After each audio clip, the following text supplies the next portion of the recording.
आप लोगों ने आज के बच्चों को बिगाड़ दिया है। पायनियर स्कूल में पढ़ने वाले जितने भी बच्चे हैं उनके अभिभावक ये सुन, प्राइवेट स्कूल्स हैं वो लूट का अड्डा है।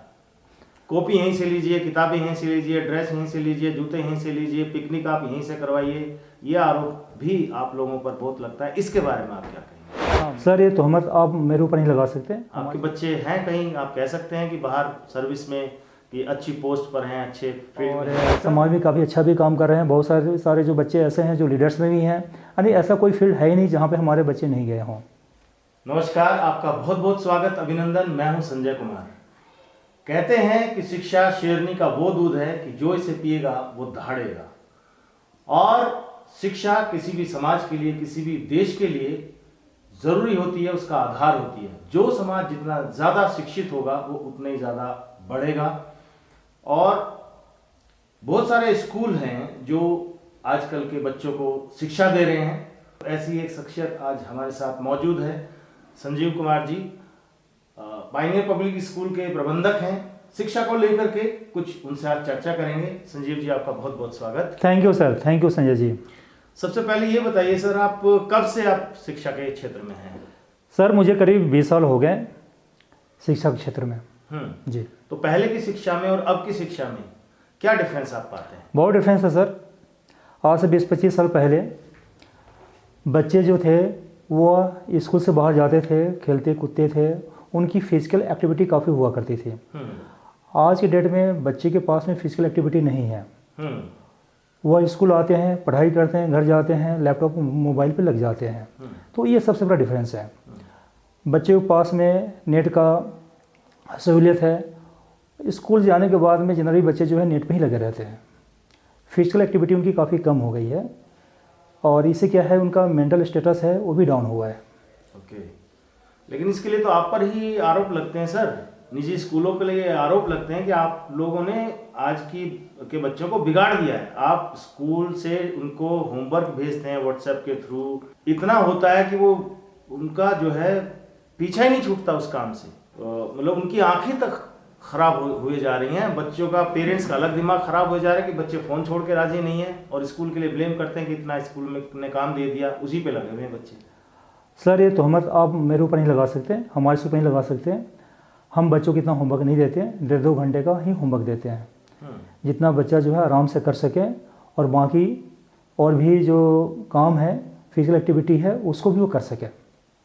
तो पायनियर स्कूल में पढ़ने वाले जितने भी बच्चे हैं उनके अभिभावक ये सुन लें कि स्कूल से जो भी काम दिया जा रहा है वो 1.5-2 घंटे का ही है। उससे ज़्यादा अगर बच्चे यूज़ कर रहे हैं तो ध्यान रखिए कोई और एक्टिविटीज़ आपका बच्चा वहाँ पर ना कर रहा हो, कुछ और ऐसी चीज़ ना देख रहा हो जिससे उसकी हेल्थ पर बुरा असर पड़ रहा हो। सर, एक और आरोप आप लोगों पर है कि जो प्राइवेट स्कूल्स हैं वो लूट का अड्डा है।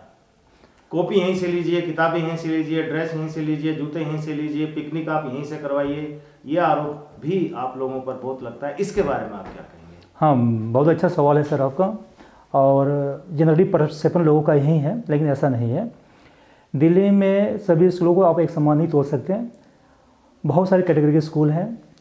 बहुत सारे स्कूल ऐसे हैं कि जो 20-25 हज़ार फीस लेते हैं, बहुत सारे ऐसे हैं 10-15 हज़ार फीस लेते हैं, बहुत ऐसे स्कूल हैं जो 5-7 हज़ार फीस लेते हैं। हम लोग उस कैटेगरी में नहीं आते हैं। हम लोग सबसे निम्न वाले कैटेगरी में आते हैं जो 1000-1500 फीस लिया करते हैं। इतने फीस में केवल टीचर्स फ्री निकल पाती है और स्कूल का मेंटेनेंस हो पाता है। इसलिए आप लूट खसुट का ये अड्डा नहीं नहीं बता पाएंगे इसको। ये भी तो एक परसेप्शन होगा नहीं जी, क्योंकि ज़्यादा फीस नहीं है तो ज़्यादा अच्छी पढ़ाई नहीं होती होगी। हाँ, ये परसेप्शन हो सकता है लोगों का, लेकिन हम लोगों को आश्वस्त करना चाहते हैं कि कम फीस ही में हम अच्छा पढ़ाते हैं। ज़रूरी नहीं है कि अच्छा फीस हो, बढ़िया फीस हो तो अच्छी पढ़ाई होगी, ऐसा नहीं है।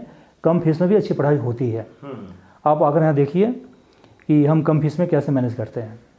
ओके, आपके बच्चे हैं कहीं आप कह सकते हैं कि बाहर सर्विस में कि अच्छी पोस्ट पर हैं, अच्छे फील्ड में हैं? सर हमारे बच्चे इंग्लैंड अमेरिका तक गए हुए हैं। बहुत सारे सरकारी नौकरी में भी हैं, प्राइवेट जॉब में भी 1-2 लाख रुपये पर मंथ कमा रहे हैं और समाज में काफ़ी अच्छा भी काम कर रहे हैं। बहुत सारे जो बच्चे ऐसे हैं जो लीडर्स में भी हैं, यानी ऐसा कोई फील्ड है ही नहीं जहाँ पे हमारे बच्चे नहीं गए हों।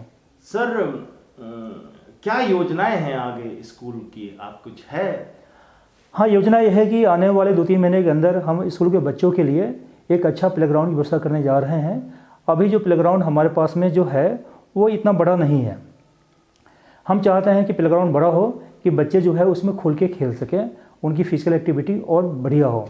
और नेक्स्ट सेशन से हम लोग योगा क्लास भी स्टार्ट करने जा रहे हैं। Very good. तो सर एक चीज़ लास्ट हमें आप बता दीजिए, बच्चों के लिए और अभिभावकों के लिए आप कोई मैसेज हैं तो देना चाहेंगे, कहना चाहेंगे? हाँ बिल्कुल, जो भी अभिभावक हैं उनसे मैं रिक्वेस्ट करना चाहूँगा कि हमारे ऊपर विश्वास बनाए रखें कि आने वाले सेशन में बच्चे काफ़ी अच्छे होंगे। कुछ कमियां रह गई थी वो काफ़ी हद तक पूरी हो जाएगी, आगे कोई शिकायत नहीं रहेगी। चलिए, बहुत बहुत आपका धन्यवाद समय देने के लिए और शिक्षा पे बात करने के लिए सर। थैंक यू संजय जी। तो ये थे हमारे साथ पायनियर पब्लिक स्कूल के प्रबंधक संजीव कुमार जी। फिर किसी और शख्सियत के साथ आपके सामने मुखातिब होंगे, तब तक के लिए आज्ञा दीजिए। नमस्कार, जय हिंद, वंदे मातरम।